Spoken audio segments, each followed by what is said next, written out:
Zara était une jeune fille gentille et intelligente, âgée de 16 ans seulement, au cœur rempli de rêves. Elle était la fille unique d'un marchand respecté, autrefois l'un des plus riches du village. Mais tout a basculé à sa mort.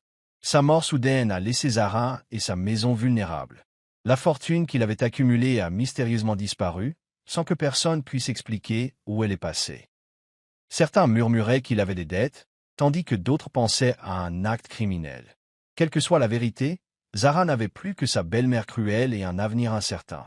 Sa belle-mère, Ebel, n'avait jamais vraiment accepté Zara comme sa fille. Si elle affichait un visage bienveillant devant les villageois, à l'intérieur, elle était froide et sans cœur.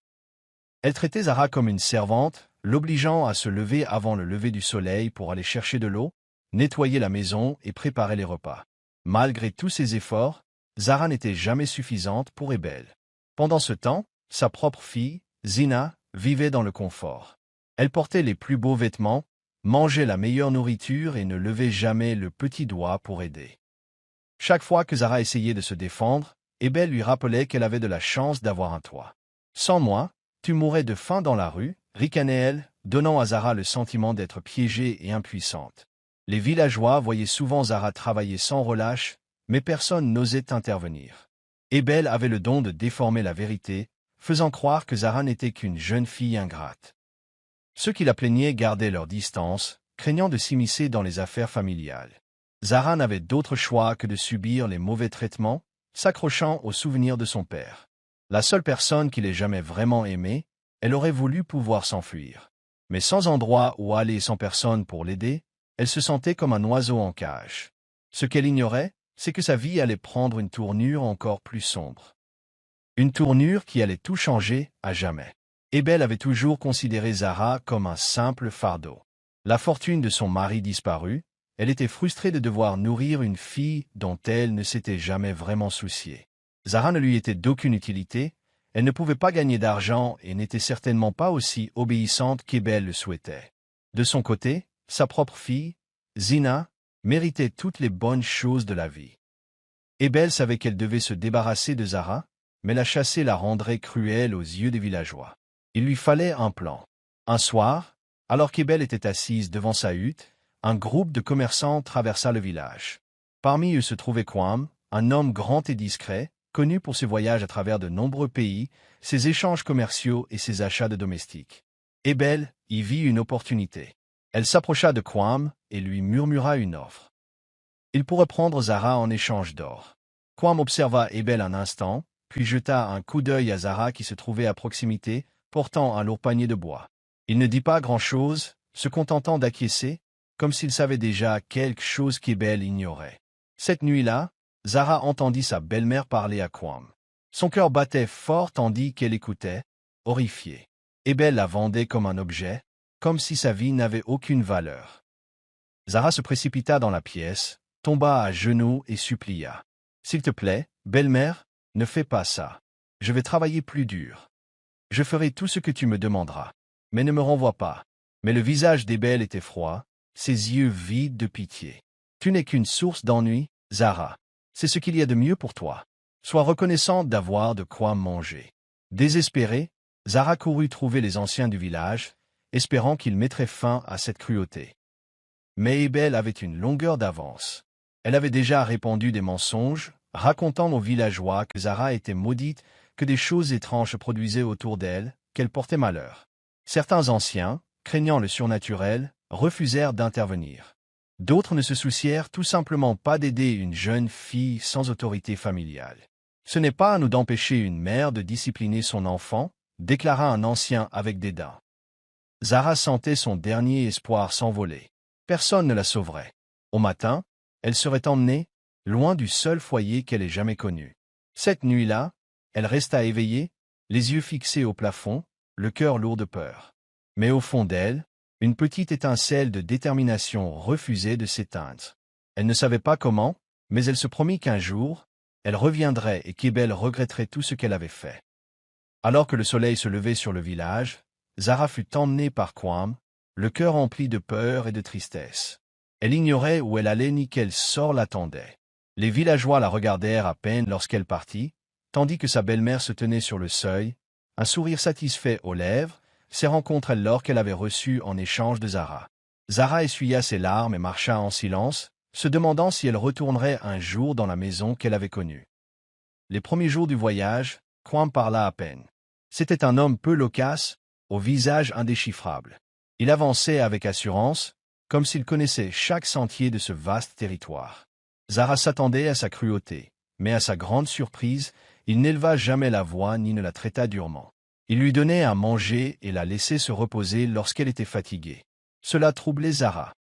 Pourquoi un marchand qui achetait des domestiques la traiterait-il avec autant de patience? En poursuivant leur route, Zara commença à remarquer des choses étranges chez Quam. Il portait une vieille carte en lambeaux qu'il étudiait chaque soir au coin du feu. Parfois, il murmurait dans une langue qu'elle ne reconnaissait pas, comme s'il parlait à des esprits invisibles. Son regard était d'une profondeur qui mettait Zara mal à l'aise, comme s'il connaissait des secrets que personne d'autre ne connaissait. Il n'était pas comme les autres commerçants dont elle avait entendu parler. Il y avait quelque chose de différent chez lui. Un soir, alors qu'il campait au bord d'une rivière, Zara rassembla enfin le courage de demander « Pourquoi m'as-tu acheté? Que veux-tu vraiment de moi ?» Quam la regarda un long moment avant de répondre. « Je ne suis pas l'homme que ta belle-mère pense que je suis, dit-il. Je ne fais pas de commerce d'esclaves. Je suis la dernière gardienne de l'ancien trésor, un secret protégé depuis des générations. » Zara fronça les sourcils, perplexe. « Trésor? Guardian ?» Rien de tout cela n'avait de sens pour elle. Quam poursuivit d'une voix ferme. « Il existe une prophétie qui parle d'une âme au cœur pur, destinée à percer les secrets du trésor. J'ai voyagé pendant des années, à la recherche de celui qui restaurerait ce qui a été perdu. Il fixait le feu, l'air indéchiffrable. Je crois que cette personne, c'est toi, Zara. » Zara avait le souffle coupé. Comment était-ce possible? Elle n'était qu'une fille ordinaire, qui avait passé sa vie à cuisiner et à faire le ménage pour une femme qui la méprisait. Quel trésor pouvait-elle bien débloquer? Et pourquoi elle? Elle voulait le nier, dire à Quam qu'il se trompait. Mais quelque chose au fond d'elle-même lui murmurait que son voyage ne faisait que commencer. Le voyage était long et fatigant. Zara et Quam traversèrent de vastes prairies, traversèrent de profondes rivières et pénétrèrent dans d'épaisses forêts où les arbres murmuraient au vent. Les jours se transformèrent en semaines, et Zara ne savait toujours pas où ils allaient. Elle aurait voulu poser la question, mais quelque chose chez Quam la faisait hésiter. Il n'était pas cruel, et pourtant il restait distant, comme s'il portait un lourd fardeau qu'elle ne pouvait voir. Alors qu'il se déplaçait d'un endroit à l'autre, Zara commença à remarquer des choses étranges chez lui. Il semblait connaître chaque chemin, même lorsqu'il n'y avait aucune trace visible. Il pouvait prédire les changements de temps rien qu'en tâtant l'air.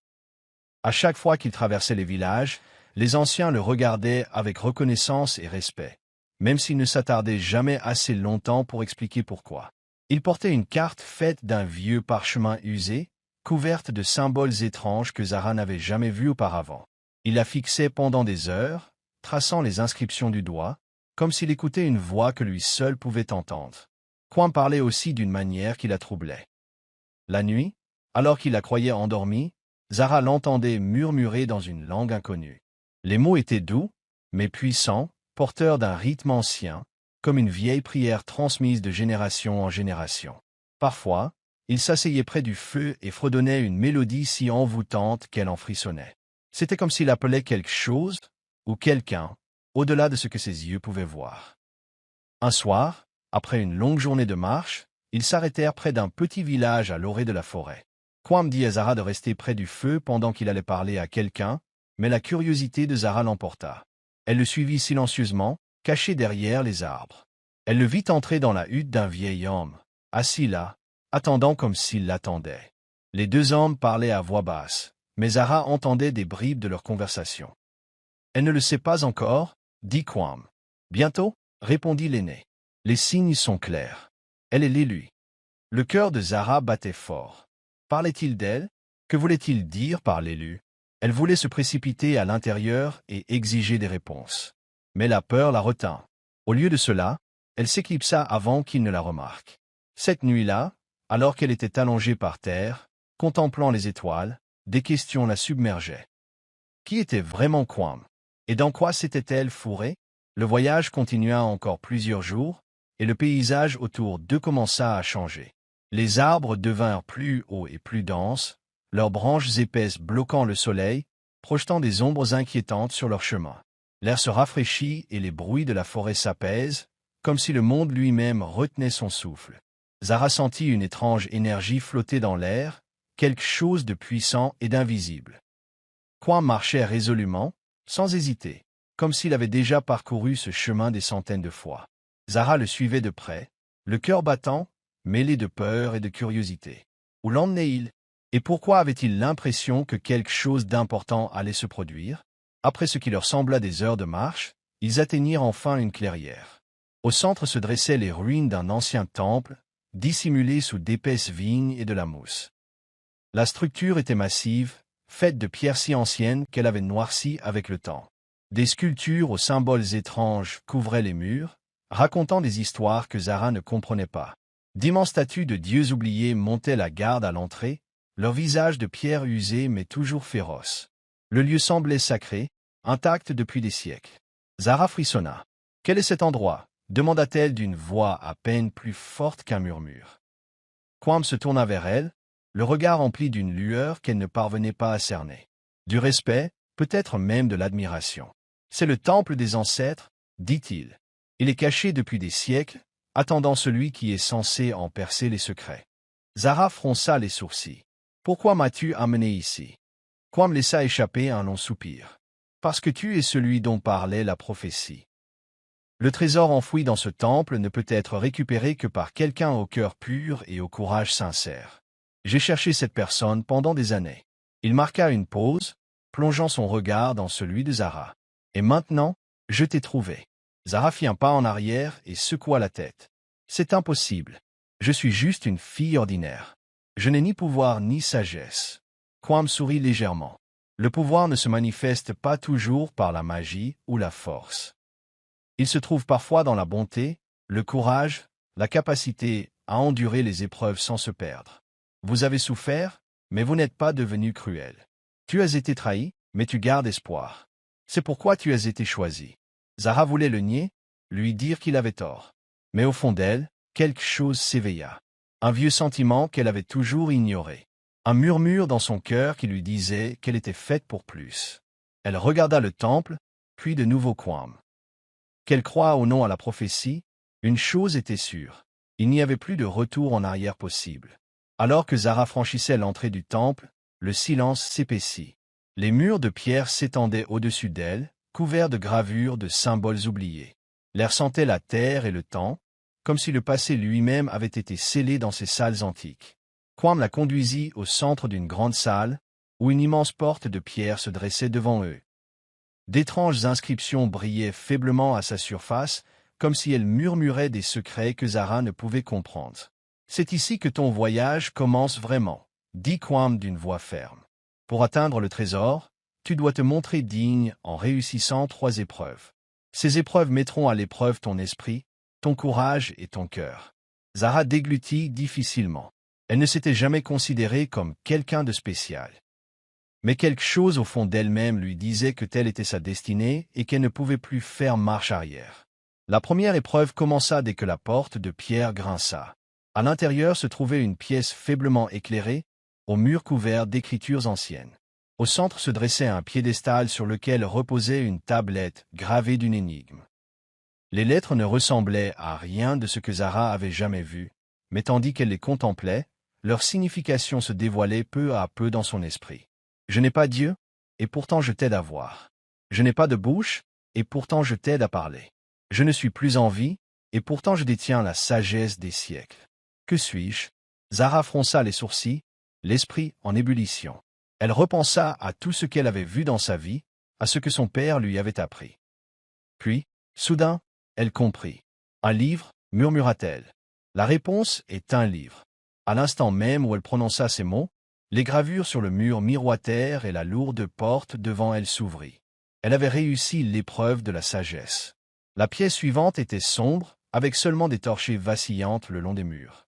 Dès que Zara y entra, elle sentit l'air changer. Soudain, des ombres se déplacèrent et des images terrifiantes envahirent la pièce. Le visage furieux de sa belle-mère, les villageois qui lui tournaient le dos, la froide solitude de l'abandon. Elle entendit des murmures lui disant qu'elle ne valait rien, qu'elle ne serait jamais rien de plus qu'une servante. Ses mains tremblaient, l'espace d'un instant, elle eut envie de faire demi-tour, de courir. Mais soudain, elle se souvint des paroles de Quam. La vraie force ne consiste pas à ne jamais avoir peur, mais à affronter la peur et à aller de l'avant malgré tout. Zara prit une grande inspiration et s'avança. Ce n'est pas réel, se dit-elle fermement. Ce ne sont que des ombres. À chaque pas, les illusions s'estompaient. Les voix se faisaient plus douces, et lorsqu'elle atteignit l'autre côté de la chambre, l'obscurité se dissipa et la seconde porte s'ouvrit. Elle avait réussi l'épreuve du courage. La dernière chambre était différente des autres. Il n'y avait ni énigme, ni ténèbres, seulement un coffre doré posé au centre. Son couvercle, légèrement ouvert, révélait des pièces d'or scintillantes et des joyaux étincelants. Mais à côté, un petit oiseau gisait, coincé sous un lourd rocher, ses ailes minuscules luttant pour se libérer. Une voix résonna dans la chambre. « Choices, Zara.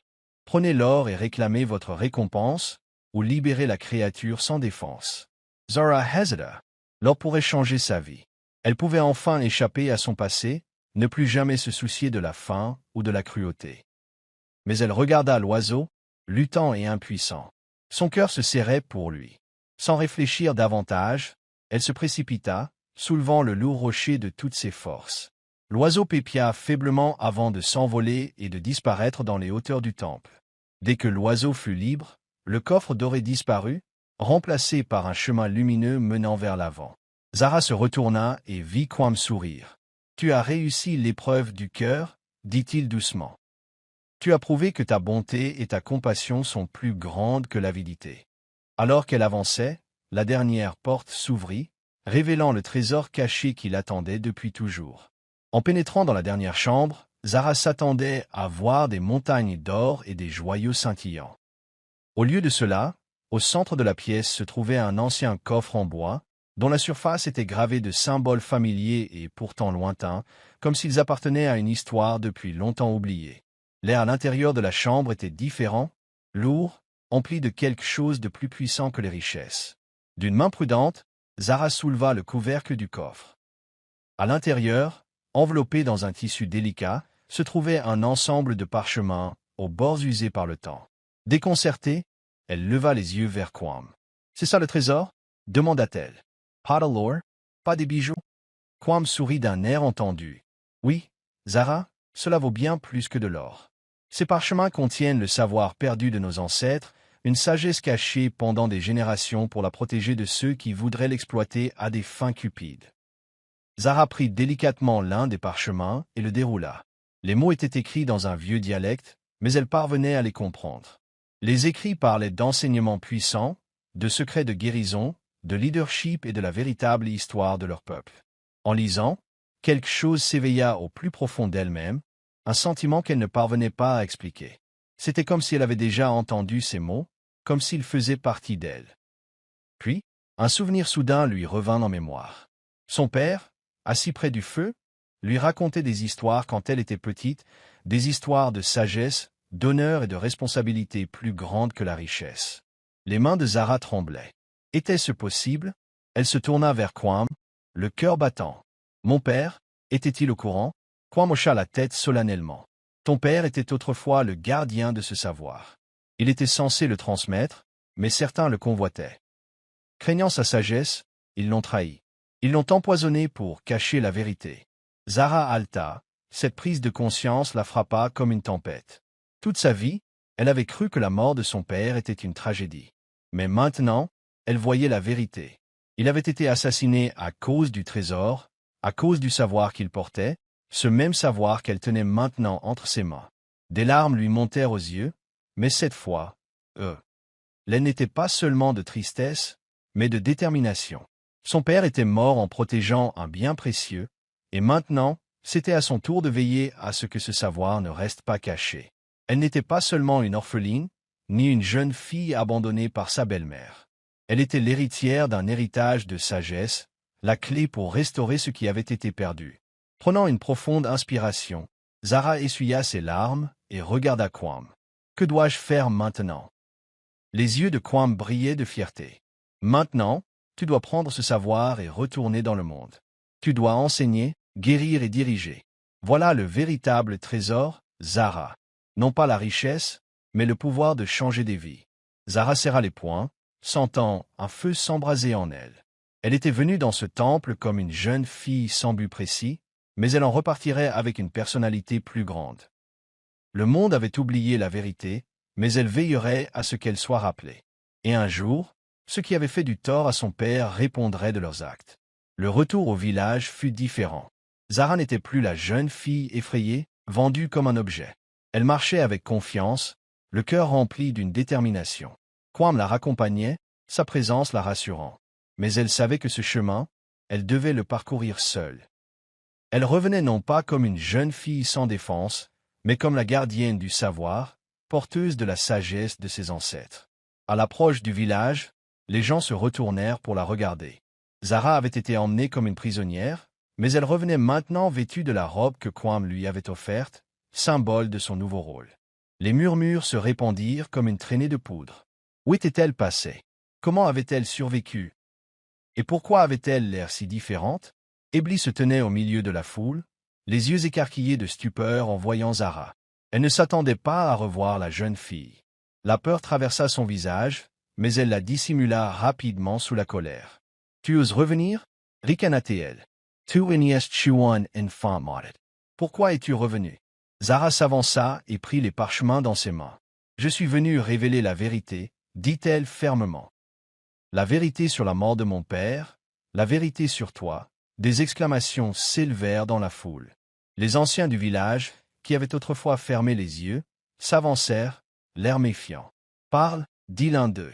Zara déroula un des rouleaux et commença à lire à voix haute. Ces mots contenaient la sagesse de leurs ancêtres, mais ils contenaient quelque chose de plus, la preuve que son père avait été le gardien du savoir perdu. Elle raconta comment il avait été trahi, comment ceux qui aspiraient à la richesse et au pouvoir l'avaient empoisonné pour taire la vérité. Puis elle révéla la preuve ultime, la confession d'un vieux serviteur, consignée dans les parchemins, selon laquelle Ebli avait conspiré avec des étrangers pour s'emparer des richesses de son père. Le visage d'Ebli se vida de ses couleurs. « Mensanges » cria-t-elle. « Cette fille essaie de te tromper. Elle » Mais les gens s'étaient déjà retournés contre elle. Des murmures de colère se sont répandus et les anciens du village se sont manifestés. « Nous avons ignoré les signes trop longtemps » a dit l'un d'eux gravement. Mais la vérité ne peut rester cachée éternellement. Des gardes furent appelés et Ebli fut traîné devant le conseil pour être jugé. Elle hurla et se débattit, mais en vain. Ses crimes avaient été révélés et il n'y avait aucune issue. Les anciens la déposèrent de tout statut et décrétèrent qu'elle travaillerait comme servante pour le village, comme elle avait autrefois contraint Zara à le faire. Zina, qui avait apprécié la cruauté de sa mère, fut renvoyée en disgrâce, n'étant plus la bienvenue parmi le peuple. Tandis que la foule acclamait la justice, Zara sentit un poids se libérer de son cœur. Elle n'était pas revenue pour se venger, mais pour la vérité. Et maintenant, le nom de son père était lavé, et elle n'était plus la jeune fille sans défense que sa belle-mère avait tenté de détruire. L'un des anciens s'avança et inclina la tête. « Zara, tu as prouvé ta sagesse et ta justice. Le savoir que tu possèdes est un don pour nous tous. Nous vous souhaitons la bienvenue, non pas en tant qu'orphelin, mais en tant que leader. » Les larmes montèrent aux yeux de Zara, mais c'étaient des larmes de triomphe. Elle avait tout perdu autrefois, mais elle avait maintenant gagné quelque chose de bien plus grand. L'occasion de reconstruire, d'enseigner et d'honorer l'héritage de son père. Après le châtiment d'Eberli et le rétablissement de l'honneur de Zara, le village commença à changer. La nouvelle de son retour se répandit rapidement, et bientôt, ceux qui l'avaient abandonnée la regardèrent avec respect. Les anciens reconnaissaient sa sagesse et le lien profond qu'elle entretenait avec le village et son histoire. Zara n'était plus seulement la fille d'un marchand, elle était la gardienne d'un puissant héritage, la dépositaire des parchemins sacrés qui contenaient le savoir perdu de leurs ancêtres. Lavée de tout soupçon par son père, Zara se mit au travail. Elle utilisa la sagesse contenue dans les parchemins pour enseigner aux villageois comment soigner la terre, reconstruire leurs maisons et vivre en harmonie avec la nature. Elle introduisit de nouvelles techniques agricoles, partagea ses connaissances sur les remèdes anciens contre les maladies et apprit aux habitants à préserver leur histoire pour les générations futures. Mais Zara n'oublia pas la douleur et la souffrance qu'elle avait endurées. Elle avait appris des parchemins que la véritable richesse d'une société ne se mesurait pas à l'or ou aux joyaux, mais à la force de ses habitants, à leur caractère et à la sagesse transmise de génération en génération. Zara fit le vœu qu'aucun enfant de son village ne serait plus jamais vendu, que personne ne serait contraint de souffrir en silence. Elle créa une école où les enfants pourraient apprendre, un lieu où ils seraient en sécurité, aimés et pris en charge. Avec le temps, le village prospéra. De nouvelles maisons furent construites, les récoltes abondèrent et les habitants furent unis par le savoir et la force que Zara leur avait transmis. Le village devint un symbole d'espoir, un lieu où la cupidité et la cruauté n'avaient plus d'emprise. Zara avait transformé sa souffrance en but et, ce faisant, elle avait transformé non seulement sa vie, mais celle de tous ceux qui l'entouraient. Son histoire est devenue une légende, transmise de génération en génération, rappelant le pouvoir de la bonté, de la sagesse et de la justice. Et même si le chemin vers la justice avait été long et douloureux, Zara savait au fond d'elle-même que chaque pas en valait la peine. Les leçons morales étaient claires pour tous ceux qui écoutaient son histoire. L'avidité, bien que tentante, ne mène qu'à la destruction, tandis que la bonté et la compassion ouvrent les portes d'un destin plus grand que tout ce que la richesse pourrait offrir. La vraie richesse ne vient pas de l'or ou des bijoux, mais de la sagesse que nous portons en nous et de la force de caractère. Et même si la justice tarde, elle triomphera toujours, car la vérité ne peut être cachée éternellement. Le voyage de Zara avait commencé dans l'obscurité, mais il s'était terminé dans la lumière, un nouveau départ non seulement pour elle, mais pour tout le village.